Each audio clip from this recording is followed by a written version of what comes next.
সুপ্রিয় দর্শক, আমি খান মোহাম্মদ রুমেল স্বাগত জানাচ্ছি সম্পাদকীয়তে। অন্যায়ের প্রতিকার চাইতে মানুষ দ্বারস্থ হন আদালতের, প্রতিকার মেলেও, কিন্তু মাঝখানে যে কেটে যায় বছরের পর বছর। এই দীর্ঘ সময়ের পরিক্রমায় অভিযুক্ত কখনো নির্দোষ প্রমাণ হন, কখনো দোষী। তবে ফলাফল যাই হোক, আদালত আর জেলখানার মধ্যে ঘুরতে ঘুরতে জীবন থেকে চলে যায় যে মূল্যবান সময়, তা কি আর কখনো ফেরত আসে? মামলার সুরাহা হতে এত সময় লাগে কেন? এসব নিয়ে আমাদের আজকের সম্পাদকীয় বিচারে বিলম্ব। আর এ নিয়ে আলোচনার জন্য আমাদের সঙ্গে স্টুডিওতে উপস্থিত আছেন বিচারপতি মোহাম্মদ নিজামুল হক নাসিম, আপিল বিভাগের সাবেক বিচারপতি। আছেন অ্যাডভোকেট আব্দুল মতিন খসরু এমপি, সাবেক আইনমন্ত্রী এবং প্রেসিডিয়াম সদস্য বাংলাদেশ আওয়ামী লীগ। এছাড়া অনলাইনে আমাদের সঙ্গে যুক্ত আছেন আমার সহকর্মী মার্জিয়া মুমু। দর্শক, আপনারা এই আলোচনায় সরাসরি অংশ নিতে পারবেন, এজন্য টেলিভিশনের পর্দায় নম্বরে ফোন করতে হবে। এছাড়া ফেসবুকের মাধ্যমে আপনাদের মন্তব্য পাঠাতে পারেন। যে বিষয়টি বলছিলাম যে আমাদের আজকে আলোচনার শিরোনাম বিচারে বিলম্ব, বিচারে কেন বিলম্ব হয়, আর বিচারে বিলম্ব হলে পরে বিচারপ্রার্থী মানুষগুলো যারা রয়েছেন তাদেরই কতটা দুর্ভোগ ভোগ করেন, সেগুলো জানার চেষ্টা করেছেন আমার সহকর্মী মার্জিয়া মুমু। আমরা মার্জিয়া মুমুর রিপোর্ট একটি রিপোর্ট বানিয়েছেন, আমরা মুমুর রিপোর্টটি দেখবো, তারপর মূল আলোচনায় যাব। রবীন্দ্রনাথ তার প্রশ্ন কবিতায় লিখেছিলেন, বিচারের বাণী নীরবে নিভৃতে কাঁদে। তবে আজ আমরা দেখাবো বিচারের বাণী কাঁদছে সরবে প্রকাশ্যে।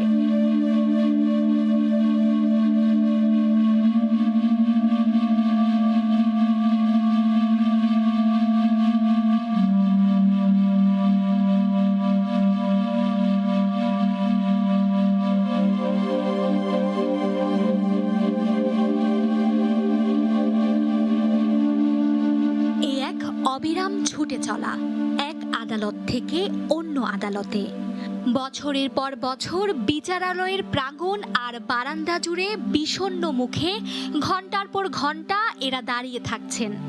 বিচার প্রার্থীর এই দীর্ঘ মিছিলে আছেন সন্তান কোলে মা, আছেন রোগে ভোগা শরীর নিয়ে হাজিরা দিতে, আছেন বৃদ্ধ সদ্য তারুণ্যে পা রাখা যুবক।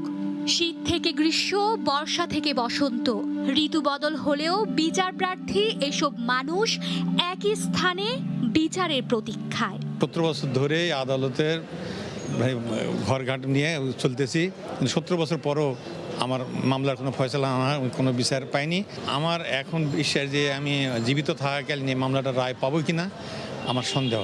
আগে ছোটবেলায় শুনতাম যে বলে যে যার জীবনে মামলার সাথে জড়াইছে সে মনে হয় যে জীবনে কোনো পাপ করছে, বাস্তবে এসে সেটা দেখতেছি আর কি। খালি কষ্ট নি মা, কষ্টের কোনো সীমা নাই। আল্লাহ যে মাফ করে দেয় আমার বুলারা, আমার বুলাই কেউ চন্নার কেন মজি গান গা কেউ আমার বুলারা বাড়াই দেয়, কেউ খারাপ করে পারতো না। বিচার প্রার্থী এসব মানুষের অপেক্ষা কতটা দীর্ঘ হয়। সরেজমিনে সময় সংবাদ যখন খুঁজতে বের হলো, আমরা পেলাম চমকে দেওয়ার মতো কিছু তথ্য। ছোট সময় থেকে ওই শুনতেছি মামলা মামলা, কষ্ট করছে, আমরা আমাকে বিয়ে দিছে, কষ্টে বন্ধু থেকে তারা তো পৃথিবীতে পুরো গেলো। কাকা এখন বুড়ো হয়ে গেছে, কোন দিন মারা যায়। নবাবগঞ্জের শৈলা গ্রামের জ্যোৎস্না মণ্ডল, তার আর্তনাদ আমাদের জানান দিল 57টি বছর বিচারের জন্য আদালতের বারান্দায় চক্কর দিয়েও ভাগ্যে জোটেনি বিচার। আমার বাবা টাকা পয়সা হলে খালি ঢাকা গেছে, ঢাকায় মামলার তারিখ করছে, করে থেকে এরকম ঘোরাঘুরি কইরে শেষ তো আমার বাবা মারাই গেল। টাকা যদি আবার অনেক ডালা পড়তো তাইলে ওই তো হেরা বড় হেরাই করতো না, এই করে নিছে, এই করতো না, কতবার যে ডিগ্রি হয়েছে। বিচার না পাওয়াতে লক্ষণ মনের ভিতরে কষ্ট রাখা সে মারা গেছে। যাদের পয়সা আছে তারা হয়তো পয়সার দ্বারায় হয়তো এই বিপদ হইতে আরো মুক্তি পেত। কৃষক নিবারণ প্রামাণিক 1964 সালে নিজের 10 একর জমির অন্যের দখলমুক্ত করতে দ্বারস্থ হন আদালতের। কিন্তু নিম্ন আদালত 35 বছর পর যখন তার পক্ষে রায় দিলেন, ততদিনে পৃথিবী থেকে বিদায় নিয়েছেন নিবারণ। এরপর প্রতিপক্ষের করা হাইকোর্টে আপিলটি নিষ্পত্তি হয়নি গেল 22 বছরে। এরই মাঝে মারা গেছেন নিবারণের ছেলে লক্ষ্মীকান্ত। এখন তার ছেলে ননীগোপাল বয়ে বেড়াচ্ছেন মামলা, কিন্তু জানা নেই কবে আসবে চূড়ান্ত নিষ্পত্তি। আমরা দেওয়ানি কার্যবিধি সংশোধন করতে পারি, বিশেষ করে সমনের চ্যাপ্টারটা কিভাবে সমন জারি হবে, কারণ প্রত্যেকটা মানুষের হাতে এখন সেলফোন আছে, তার মোবাইলে একটা টেক্সট দিতে পারি যে তা আপনার বিরুদ্ধে এই মামলাটা হয়েছে, এবং সেটাকে কোর্ট কনসিডার করতে পারে, সেটাকে আইনের মধ্যে ঢুকাতে হবে। এছাড়া আরও আছে অনেক, আমাদের নিম্ন আদালতের বিচারকের সংকট আছে না, আমার নিম্ন আদালতে নথি রাখার মতো জায়গা নাই। সব লজিস্টিক সাপোর্ট বাড়াতে হবে, প্রযুক্তির ব্যবহার করতে হবে, তাহলে হয়তো কিছুটা মানুষের দীর্ঘসূত্রিতা কমবে। মামলা চক্রে আষ্টে পিষ্টে জড়িয়ে কুড়িগ্রামের এই ভুক্তভোগী গেল 11 বছর ধরে ধর্ষণের বিচার চেয়ে আদালতের বারান্দায় ঘুরছেন। পেশকার দেয় ডেট লম্বা করে 5 মাস 6 মাস এইভাবে ডেট দেয়। উকিলের কাছে যাই, আমি কি করব? পেশকারে ডেট দেয়, আমি কি করব? পেশকারের কাছে গেলে কয় ছাড়ের কথা, কয় ছাড়ে ডেট দেয়, আমি কি করব? এইভাবে আমি আসি দীর্ঘ এই 10 বছর 11 বছরই হয়। 2010 সালে ফেব্রুয়ারিতে কুড়িগ্রাম নারী ও শিশু নির্যাতন ট্রাইব্যুনালে করা মামলার বিচার ঝুলে আছে গেল 10 বছর ধরে। দীর্ঘ সময়ে মেলেনি বিচার, জন্ম নেওয়া সন্তান পায়নি স্বীকৃতি। যদিও আইন অনুযায়ী 180 দিনের মধ্যে বিচার পাওয়ার কথা ছিল ধর্ষণের শিকার এই ভুক্তভোগী নারীর।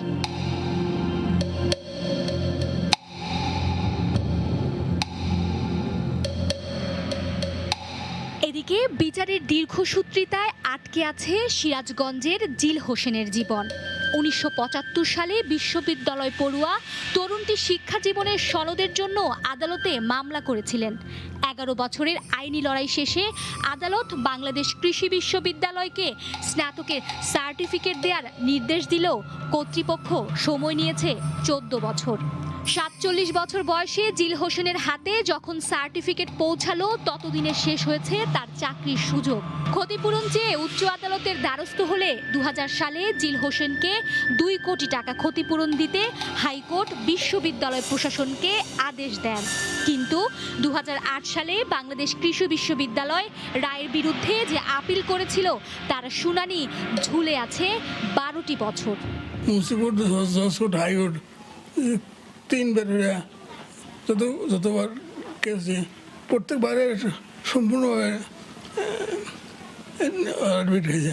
শেষ বয়সে আমার ন্যায্য বিচার চাই। প্রায় 8 থেকে 10 বছর হয়ে গেছে এই কেসের পেছনে আমি নিজেও অনেক দৌড়াদৌড়ি করতেছি, কিন্তু এখন এর ফলাফল পাচ্ছি না। বিচারের প্রতীক্ষায় সাংবাদিক সাগর সারোয়ারের বৃদ্ধ মা সালেহা মনির।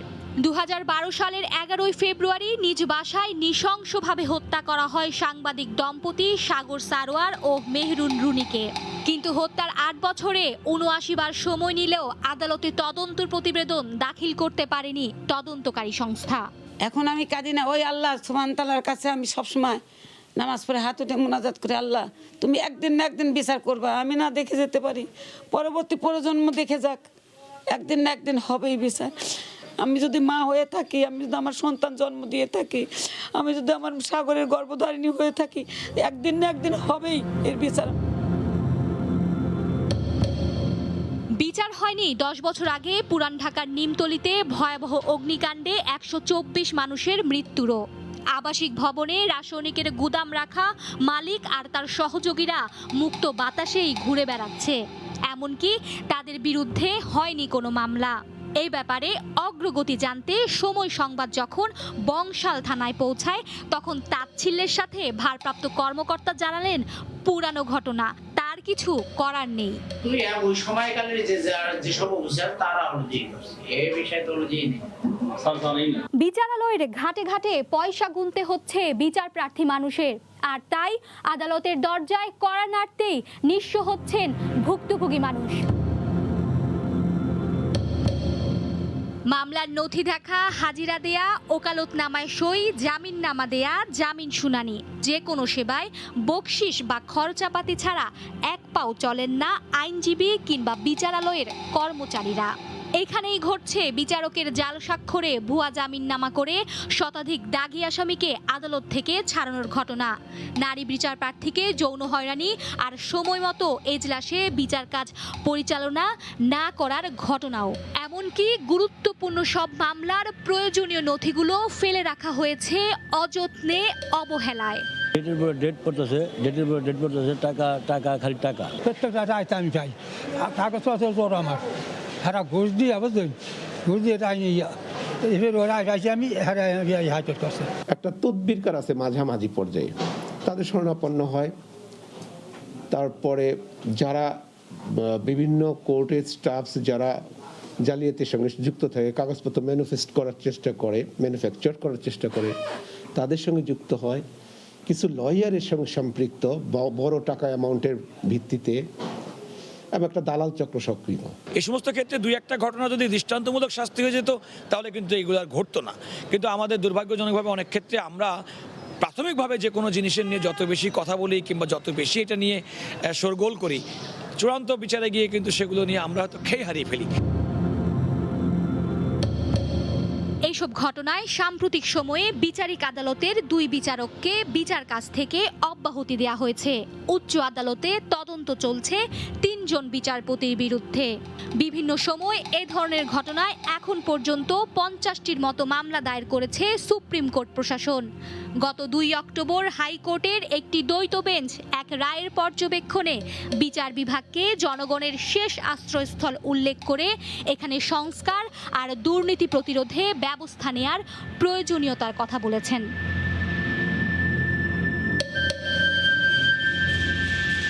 আদালতগুলোতে বিচারের অপেক্ষায় থাকা 40 লাখ মামলার পরিসংখ্যান তুলে ধরে এর তুলনায় বিচারকের অপর্যাপ্ততার চিত্র উঠে এসেছে সুপ্রিম কোর্টের জুডিশিয়াল রিফর্ম কমিটি ও জার্মান সংস্থা GIZ এর সাম্প্রতিক প্রতিবেদনে, যেখানে বলা হয়েছে দেশে প্রতি 10 লাখ মানুষের বিচারিক সেবার জন্য আছেন মাত্র 10 জন বিচারক।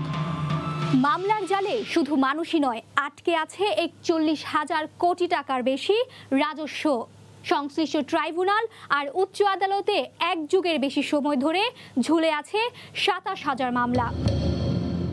বিচার বিভাগের দীর্ঘসূত্রিতাকে পুঁজি করে এক শ্রেণীর অসাধু ব্যবসায়ী হাজার কোটি টাকার এসব রাজস্ব ফাঁকি দিচ্ছেন বলছেন সংশ্লিষ্টরা।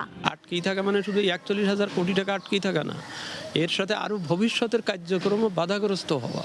কারণ এইটা যদি নিষ্পত্তি হয় তখন এই উদাহরণ দিয়ে আর কেউ মামলা করবে না বা করতে পারবে না। কিন্তু এইটা যেহেতু কোর্টে বিচারাধীন আছে, সুতরাং সামনের যা কিছুই করা হচ্ছে বলা হচ্ছে এটা কোর্টে কেস আছে।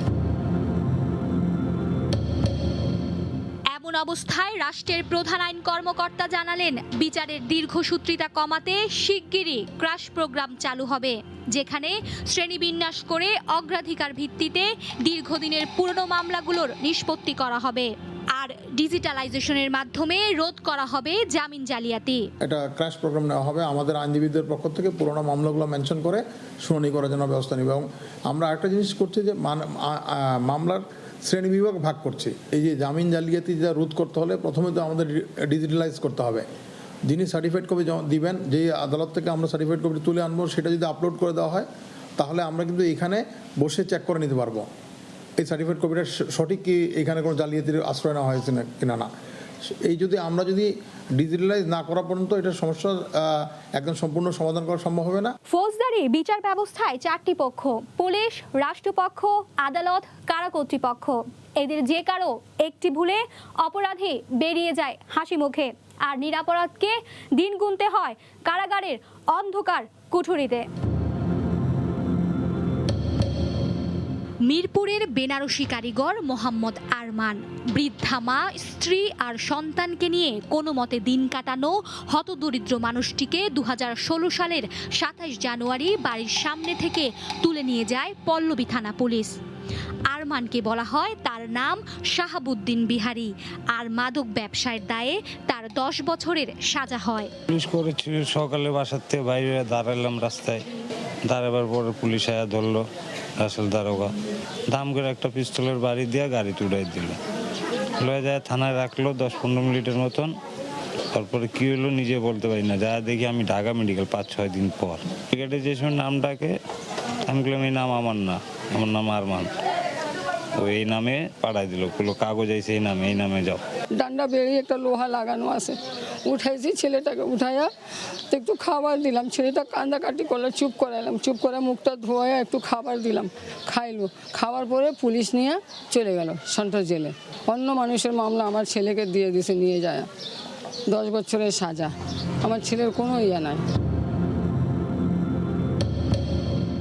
বিনা অপরাধে 5 বছর কারাভোগের পর জানা গেল সাজাপ্রাপ্ত মাদক ব্যবসায়ী শাহাবুদ্দিন এলাকাতে মুক্ত বাতাসে ঘুরছে, আর তার অপরাধের সাজা ভোগ করছে নিরাপরাধ আরমান।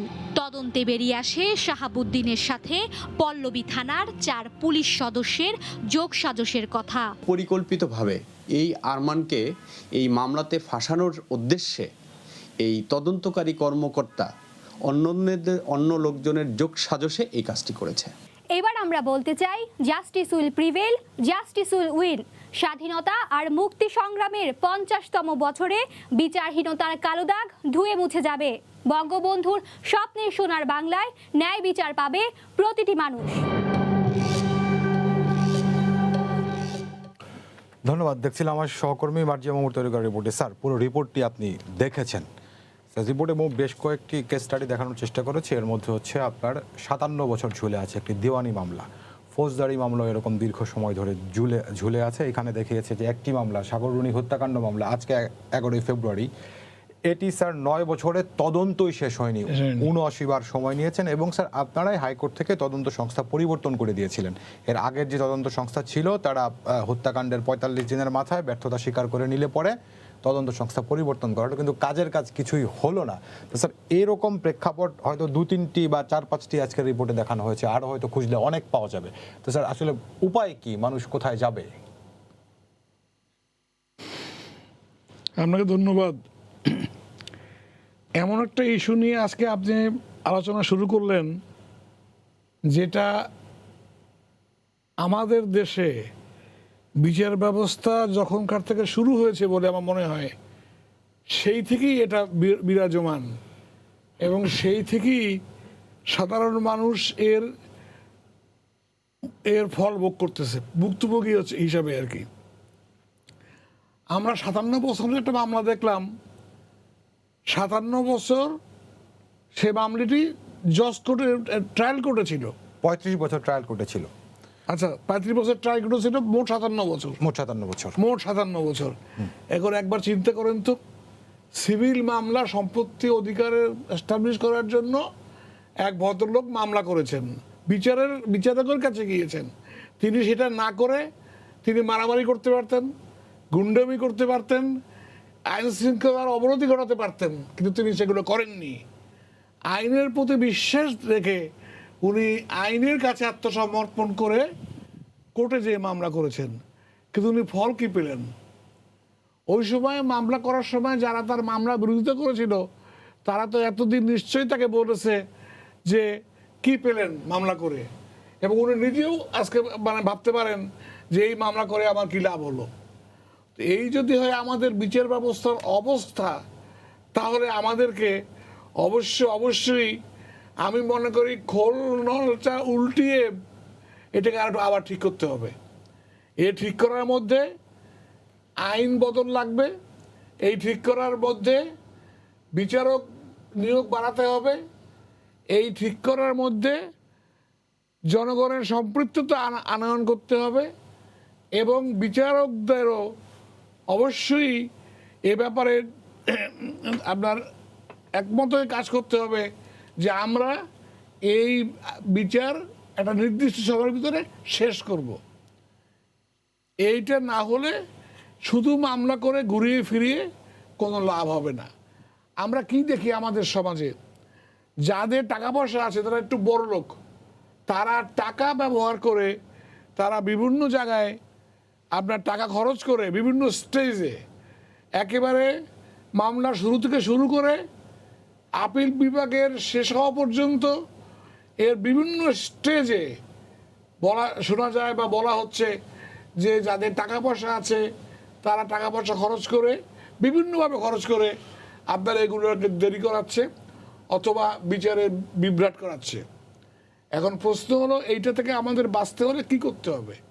অবশ্যই শক্ত হাতে এটাকে ধরে এইটার ব্যবস্থা নিতে হবে যেন এটা করতে না পারে। এবং এই প্রসঙ্গে আমি একটা কথা বলবো, ইনভেস্টিগেশন রিপোর্টের ভিতরে একটা কথা আসছে যে আপনার আইনে তারিখ বলে দেওয়া আছে যে এতদিনের মধ্যে মামলা শেষ করতে হবে, 180 দিন 120 দিন বিভিন্ন মামলার রূপে। কিন্তু এইটা আছে কি, এটাকে বলা হচ্ছে ডাইরেক্টরি, ম্যান্ডেটরি না। তার বিচারকদেরকে ডাইরেকশন দেওয়া হয়েছে তুমি এতদিনের ভিতরে বিচার শেষ করবা, এই পর্যন্তই। কিন্তু শেষ না করলে কি হবে এটা কিছু বলার নেই। কাজে এই আইনটাই আমি মনে করি সম্পূর্ণ একটা কি বলবো, এটা কোনো কাজে লাগে না এটা জনগণের, কারণ ডাইরেক্টরি বলে পিছিয়ে যাচ্ছে। আবার আপনার সঙ্গে একটু যুক্ত হবো। অ্যাডভোকেট আব্দুল মতিন ঘোষ ভাই, আপনাকে স্বাগত জানাচ্ছি আলোচনায়।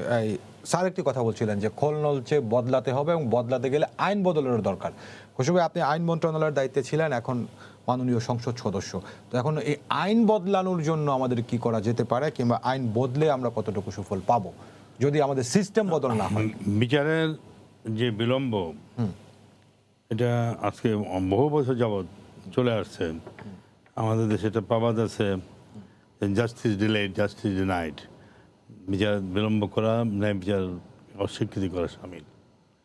এটার জন্য বহুমাত্রিক প্রয়াস প্রয়োজন, যে আপনার আইন এবং শুধু আইন না, প্রসিডিউরাল ডিফেক্টস, এই আমাদের procedure for trial and investigation, এইটাকেও পরিবর্তন যুগোপযোগী করতে হবে। 17 কোটি লোকের দেশ, 1200-1400 লোয়ার কোর্টের জাস্টিস, অ্যাপিলেট ডিভিশনে 7 জন জাস্টিস, হাইকোর্টে মাত্র 99 জন জাস্টিস। এই এত অল্প সংখ্যক বিচারক দিয়ে এই যে 40 লক্ষ মামলা শেষ করতে আগামী 15 বছর লাগবে, যে আর একটা মামলা দায়ের না হয়। আর যদি মামলা দায়ের হয় কত বছর লাগবে জানি না। এই জন্য ইমিডিয়েট নাও মিনিমাম আরও 2000 বিচারক নিয়োগ দেওয়া প্রয়োজন। আপনার এটার মধ্যে দেরি করলে হবে না। আর তাছাড়া এই আমাদের আদালতও 2000 আদালত সৃষ্টি করতে হবে, 2000 মিনিমাম। এখন বিচারক আছে কম, এদের পক্ষে সম্ভব না। আপনার অন্যান্য দেশে অনেক বেশি বিচারক, ভারতে এবং অন্যান্য দেশে। তা আমাদের দেশের যে সিস্টেমটা, মানুষ ন্যায় বিচার প্রাপ্তির জন্য আদালতে আসে। তো ন্যায় বিচার প্রাপ্তির জন্য এসে মানুষ অবিচারের শিকার হয় দীর্ঘ সময়। আপনি দেখেন কতগুলি বৈধ বিষয়, উকিল, মোহরি, পেশকার, পিয়ন, হোটেলওয়ালা, রিক্সাওয়ালা, বাসওয়ালা, 18 ঘাটে লঞ্চওয়ালা, 18 ঘাটে টাকা দিতে হবে। এর মধ্যে কোনো মাপ নাই। আপনি গেলে উকিলকে টাকা দিতে হবে, এটা কি ছাড়বে কেউ? পেশকার সাহেবের টাকা দিতে হবে। উকিল পায় এক পক্ষ থেকে, হয় বাদী পক্ষ, বিবাদী পক্ষ, অথবা 3 সাক্ষী থেকে। আর পেশকার সাহেবরা পায় 4 পক্ষ থেকে। বাদীর তো টাকা পায়, আসামের তো টাকা পায়, সাক্ষী তো টাকা পায়, আবার অনেক রকম সাক্ষী আছে, টনি টাউলতে টাকা পায়। তো একজন পেশকারের যে পরিমাণ বাড়ি গাড়ি আছে, একজন বিচারক অ্যাবিলিটি বিচারক হয়ে রিটায়ার করলে তার কিছু থাকে না। এখন এইগুলি দৃশ্যমান কঠোর নিষ্ঠুর বাস্তবতা, এগুলোকে আমাদের বিবেচনায় আনতে হবে। এখন দেখেন যে চার্জ শুরু হয়, বিচার শুরু হয় with the framing of charge, মানে বিচার শুরু হয় অভিযোগ গঠনের পর দিন থেকে, ওই দিন থেকে। আমি অনেক মামলা করেছি, দলদের মামলা, কি বলে এইসব মামলায় 60 জন 70 জন আসামি, 2 বছর পরে চার্জশিট দেয়। হাকিম করে গিয়ে 1 মাস পর 15 দিন পর ডেট দেয়।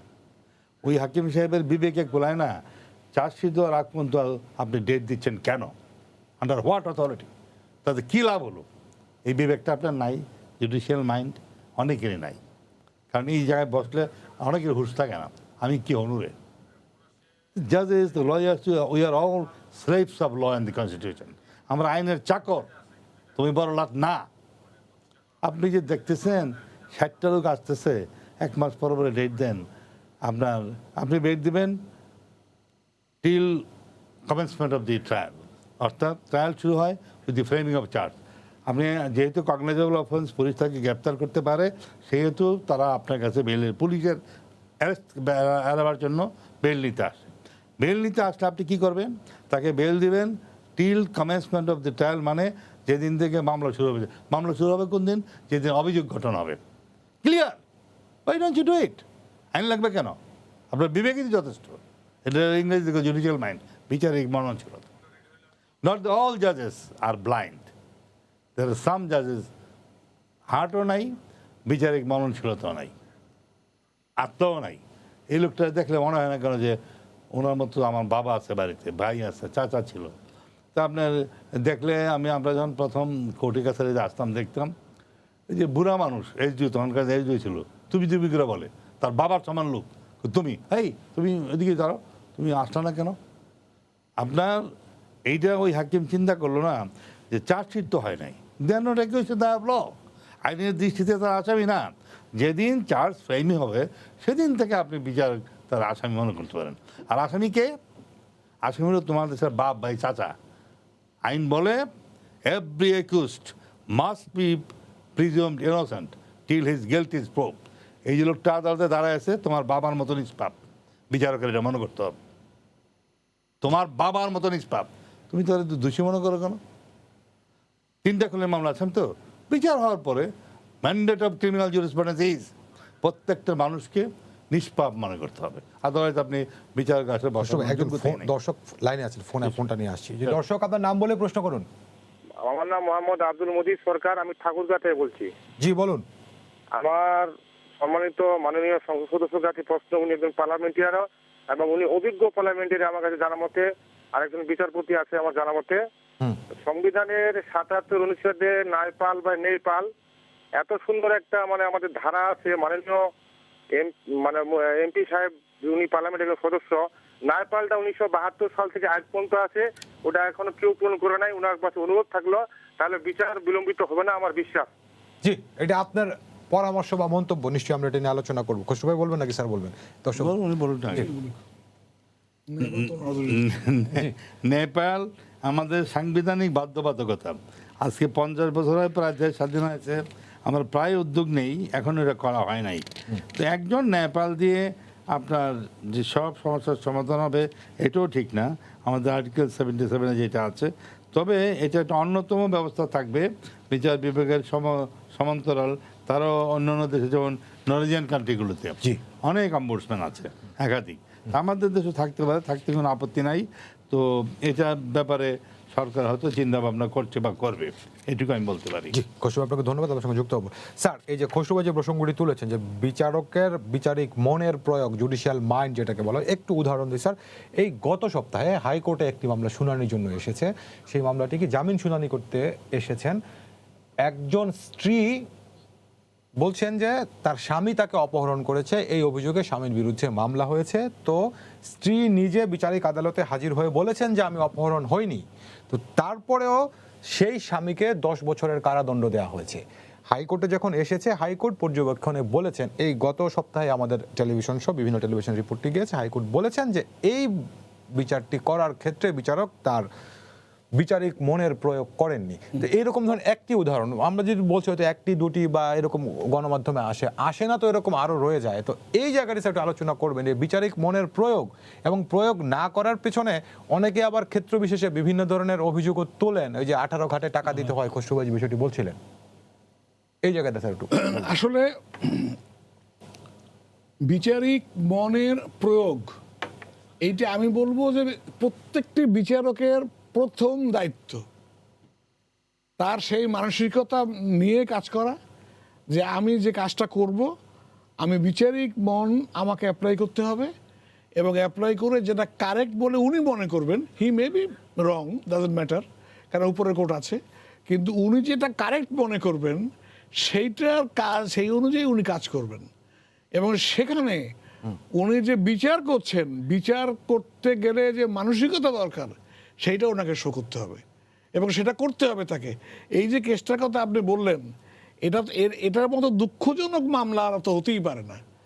কারণ স্ত্রী স্বামী এদের মধ্যে কিডন্যাপিং হয় না, রেপও হয় না নর্মালি, এক্সেপশনালি হতে পারে, নর্মালি হয় না। কিন্তু এখন উনি যদি তাকে জেল দেন, একজনকে স্বামীকে জেল দেন, তাহলে হাইকোর্ট তো ঠিকই বলেছে। কিন্তু আমি মনে করি যে এই পর্যন্ত হাইকোর্টে আসতে যে লোকটির 10 বছর জেল হয়েছিল, তার যে হেনস্থা হলো, 5 বছর কেটে গেছে জেলে, তিনি 5 বছর, এই যে হেনস্থাটা হয়েছে, এই হেনস্থার জন্যই আমাদের দেশে আমি মনে করি আইনে এখন কম্পেনসেশন সিস্টেম আনা দরকার। যে আমার সহকর্মী মুমুকে একটু স্যার শুনে আসি। মুমু, আপনাকে স্বাগত জানাচ্ছি আলোচনায়। মুমু, এই রিপোর্টটি করতে গিয়ে আপনি অনেকের সঙ্গে কথা বলেছেন যারা বিচারের দীর্ঘসূত্রিতায় পড়েছেন এবং প্রতিনিয়ত কোর্টে আদালতে আপনারা সংবাদ সংগ্রহ করতে গিয়ে এই ধরনের অভিজ্ঞতার সম্মুখীন হন।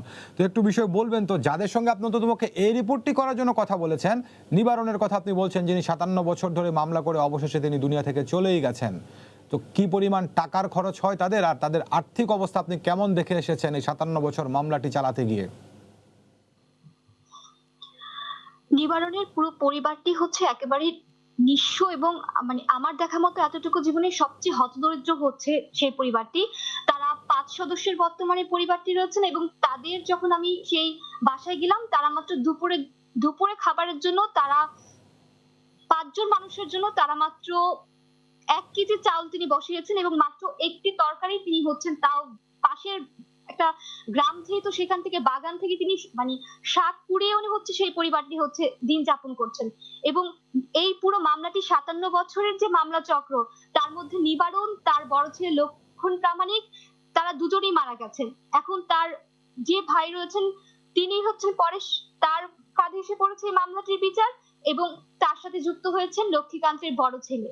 এবং পুরো পরিবারটি শুধু তারা এবং অন্য যারা রয়েছেন তারা প্রত্যেকেই হতদরিদ্র এবং তারা প্রত্যেকেই মামলাগুলো চালাতে গেলে বা তারা আমি বলবো যে তারা অলৌকিক শক্তি নিয়ে তারা বিচার পাওয়ার লড়াইয়ে এখনো আছেন, কিন্তু তারা আসলে অত্যন্ত মানবিক জীবন তারা হচ্ছে যাপন করছেন। জি ধন্যবাদ। অথচ তারা 10 একর জমির মালিক। খসরু ভাই, যদি 10 একর জমি মামলার রায় তাদের পক্ষে এসেছে ট্রায়াল কোর্ট থেকে 35 বছরে, তো অন্ততপক্ষে 10 একর জমির মালিকানাও তাদের নেই যে তারা জীবনটা নির্বাহ করবেন, এরকম একটি বিষয়। খসরু ভাই, একটু যে ভিন্ন প্রসঙ্গে আসতে চাচ্ছিলাম, আপনি যেটি বলছিলেন যে বিচারক বাড়াতে হবে এবং বিচারকের সংখ্যা বাড়াতে হবে, তো এইটার পাশাপাশি আরেকটি বিষয় আমরা উদ্যোগ যেটি নিয়েছেন, স্পিডি ট্রায়াল। বিভিন্ন মামলার ক্ষেত্রে ট্রাইব্যুনাল করে দেওয়া হচ্ছে এই মামলাগুলো দ্রুত বিচার শুনানিতে যাবে বা দ্রুত রায় হবে, তো এটি কি আসলে কি বলা যায় একটা টোটকার মতো, এটি কি খুব বেশি সফল হয়েছে আপনি মনে করেন? এটা পরিশীলিত ভাষায় বলা মুশকিল, যেটা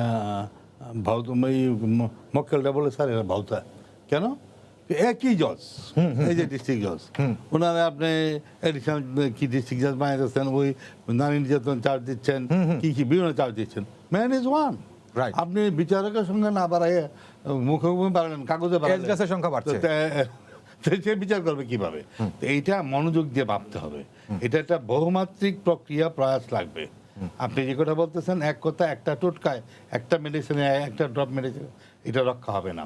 এখানে আমাদের মন মানসিকতা, বিচারকদের, আইনজীবীদের মন মানসিকতা চেঞ্জ করতে হবে। আমাকে মনে করতে, আমি যখন করাতে আসি, আমার সিনিয়র একজন ভদ্রলোক মানুষ ছিলেন, উনি আমরা বলতেন, খসরু, যে লোকটা তোমার কাছে আসলো বিচার প্রার্থী মানুষ, তুমি চিন্তা করবা এই লোকটা যদি তোমার পিতা হতো, আপন ভাই হতো, কি করতা? সেভাবে কাজ করবে। Don't think about money, money will chase after you. টাকা তোমার পিছিয়ে দৌড়াবে। আমি দেখলাম তাই ঠিক, টাকা চাইতে হয় না, এমনি দেয়। তা আমি দেখলাম তুমি কম কম করে অনেক টাকা হয়ে যায়, এক কেসে একটা মানুষকে জবা করতে হয় না। এই বিষয়গুলো একটা বহুমাত্রিক প্রয়াস লাগবে, সকলকে শুনতে হবে। ইতিমধ্যেই আমি আইন বিচার ও সংসদীয় বিষয় মন্ত্রণালয় সম্পর্কিত স্থায়ী কমিটির চেয়ারম্যান, ওখানে অনেকগুলো প্রস্তাব এনেছি, সরকারের কাছে দিয়েছি, আইনমন্ত্রী সেখানে উপস্থিত ছিলেন, তারপরে আর কোনো অগ্রগতি নাই। দিয়েছে ঠিকই, অগ্রগতি নাই। তা আমি বললাম যে একটা আইন করি না কেন, যে বিচারকরা যখন সাহায্য করছে না, যে এই যে 65 জন লোক, 70 জন লোক, 100 জন লোক প্রতি 15 দিন বা 1 মাস পরে পরে আসতেছে, চাষির হচ্ছে 2 বছর বা 3 বছর পরে, এইটা আসবে কেন? এই অবিচারটা তো আমরা রাষ্ট্র করছি, এই অধিকার তো আমাদের নাই, এটা অপরাধ। What you have to do, আপনি তাকে বেল দেন টিল ফ্রেমিং অফ চার্জ। এটা করতে আইন, এটা ছোট্ট 1 লাইনে একটা আইন করেন, অথবা বিচারকদের বলেন, যাতে আমি জুডিশিয়াল ট্রেনিং ইনস্টিটিউটে ক্লাস নেই, মাঝে মধ্যে উনিও নেয়। তা আমরা এই কথাগুলি বলি, তখন এই যে ইয়াং জাজেসরা চোখ বড় করে রাখে, কথা তো ঠিক। এখানে বসা মানে আমাকে জাস্টিস কৃষ্ণার, ইন্ডিয়ান সুপ্রিম কোর্টের জাজ, তিনি বললো যে আমি চিন্তা করি, this man has come from Karnataka up to Delhi, এই লোকটা আসতে কত পয়সা খরচ হচ্ছে, কত বাসে উঠছে, আবার ট্রেনে উঠছে, এইভাবে আসছে। এইভাবে চিন্তা না করলে তো আমি বিচার করতে পারবো না। দিস লুঙ্গিওয়ালা জাজ, আমি আইনমন্ত্রী থাকতে ওনাকে দাওয়াত দানছিলাম, জাস্টিস কৃষ্ণার, তাকে বলে গুরু of our judiciary, justice delivery system. উনি বললো যে কর্ণাটকা থেকে দিল্লি পর্যন্ত আসলো, আমি চিন্তা করি কোথায় খাইলো, কোথায় টাকা পেলো, কীভাবে দিল্লি থেকে স্টার্ট করলো। আমাদের দেশেও মনে করেন ঢাকায় মামলা হবে, নবাবগঞ্জ থেকে মুন্সিগঞ্জ থেকে আসবে অনেকগুলি লোক। এগুলি ভাড়া দেয় কে? দুপুরে খাওয়ায় কে? এটা কিন্তু সবাই বা টাকা দেয় না, একজনে চালায়, বাদী বা বিবাদী একজন বা 2-3 জনে চালায়। তো এইভাবে যদি 1 বছর মামলা চলে এখানে ফকির হয়ে যাবে। এই যে ধরেন আপনাদের মানে হাইকোর্টে কিংবা আমাদের আপিল বিভাগ বা সুপ্রিম কোর্ট এই পর্যন্ত আসার আগে মামলাটি যখন একজনের বিরুদ্ধে দায়ের হয়, একজন পুলিশ কর্মকর্তা তদন্ত করেন, আসামি গ্রেফতার করেন, ট্রায়াল কোর্টে যায়, ইত্যাদি প্রক্রিয়া শেষ করে পরে এখান পর্যন্ত আসে। তো এই পর্যন্ত আসার আগে আমি কথাটা শেষ করতে পারি না, একটু শোনেন। জি, আমাদের দেশে 5 জন লোক অপরাধ করলে 25 জনকে আসামি করা হয়, 3 জন অপরাধ করলে 30 জনকে আসামি করা, রাইট। এই অবস্থা। এই যে মিথ্যা মামলার সরাসরি আমাদের দেশে মানুষ অনৌদ মিথ্যা কথা বলে।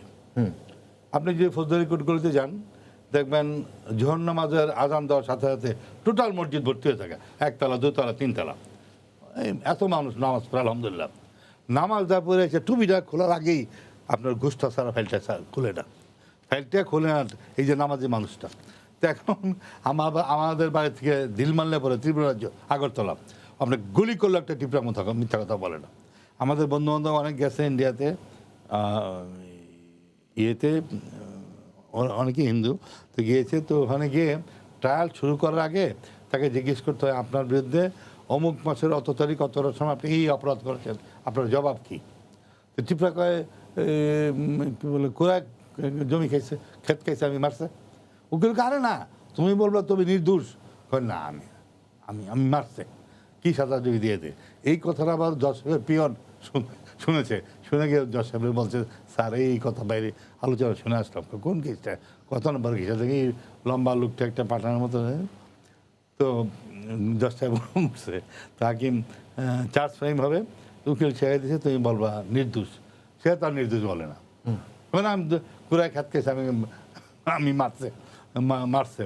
তো হাকিম বললো জজ উকিলকে এই লোকটাকে আমি সাজা দিলে আমার পাপ হবে, আপনি একটা কাজ করেন আমি তাকে টিআরসি দিয়ে দিই। টিআরসি মানে টিল রেজিং দি কোর্ট, হাকিম যখন উঠবে চলে যাবে। আর আপনি যে ফি নিছেন অন্তত 2,000 টাকা তারা দিয়ে দেন, আর 2,000 টাকা আপনি নেন, এই 4,000 টাকা। তো এটা ইনসাফ। এই হলো আমাদের বাড়ি থেকে আগরতলা, মেঘালয়, এরা তো মিথ্যা বলে না। আমরা যে খ্রিস্টানদেরকে নাচারা বলে হুজুররা ইউরোপে দেন নেভার টেল লাই, ই গো টু জাপান, এরা মিথ্যাকার বলে চিনি না। হ্যাঁ, এখন আমাদের কালচারটা টোটাল সংস্কৃতির পরিবর্তন লাগবে। আপনার মামলা মানিয়ে এলো অর্ধসত্য অর্ধমিথ্যা, মানে মিথ্যা মামলাই বেশি, 90% মিথ্যা। যদি বলা হয় খসরু ভাই সত্য মামলায় মিথ্যা সাক্ষী লাগে। জি, আমি স্যার যে প্রশ্নটা খসরু ভাইকে করতে চাচ্ছিলাম, এই যে ধরেন স্যার অনলাইন লাগবে, অনলাইন ট্রায়াল শুরু করতে হবে। এই হাইকোর্ট পর্যন্ত আসার আগে স্যার আমি যে প্রশ্নটা করতে চাচ্ছিলাম খসরু ভাইকে, যে হাইকোর্ট পর্যন্ত আসার আগে সে তো হচ্ছে আপনার ট্রায়াল কোর্ট পেরিয়ে তারপরে আসে। তো যখন মামলাটি দায়ের হয়, খসরু ভাই যদি বলছে 5 জন আসামি অপরাধী হলে 25 জনের বিরুদ্ধে মামলা হয়, তো এই মামলাটি হওয়ার পরে যারা তদন্ত করেন পুলিশ এবং ট্রায়াল কোর্টে যখন আসলো, তারা যদি একটু কনসিয়াস হন, একটু সচেতনভাবে দেখেন, তাহলে তো আমাকে 57 বছর ধরে বা 35 বছর ধরে এই ঘানি টানতে হয় না এবং হাইকোর্ট পর্যন্ত আসতেই হয় না, তার আগেই নিষ্পত্তি করা সম্ভব। ওই জায়গাতে একটু সচেতনতার সুযোগ রয়েছে কিনা এবং উচিত কিনা স্যার, মানে নিচের দিকের কোর্টগুলোতে? এখানেই দেখেন আপনি যে একটা কেসে যদি 30 জন আসামি থাকে, আমরাই বলি যে 30 জন কি 4 জন আসল আসামি, বাকিরা ফালতু জায়গায় বাজাই দেওয়া হয়েছে আর কি, হ্যারাসমেন্ট করার জন্য।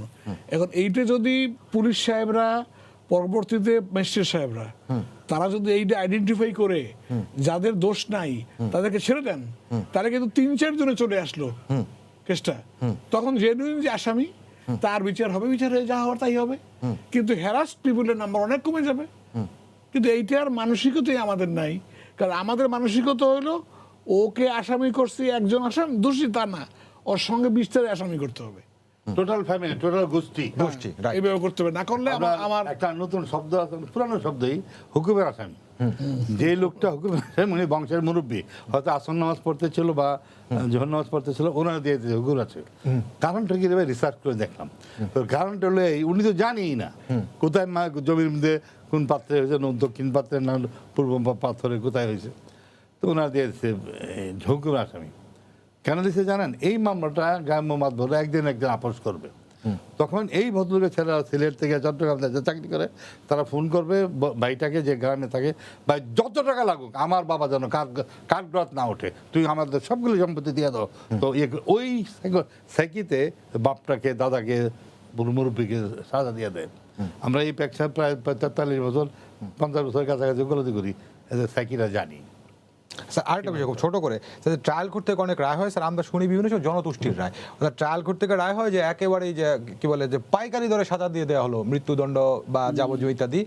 আপনাদের হায়ার কোর্টে এসে অনেকে নির্দোষ প্রমাণিত হন, তখন এরকম ব্যাপার হয় যে ওখানে গেলে যেহেতু খালাস হয়েছে নিশ্চয়ই কোনো প্রভাব বিস্তার করা হয়েছে, তো আপনারা তো স্যার এই বিষয়টা নিশ্চয়ই সাক্ষ্য প্রমাণ ইত্যাদি যেগুলো আসে সেগুলো বিশ্লেষণ করেই দেন।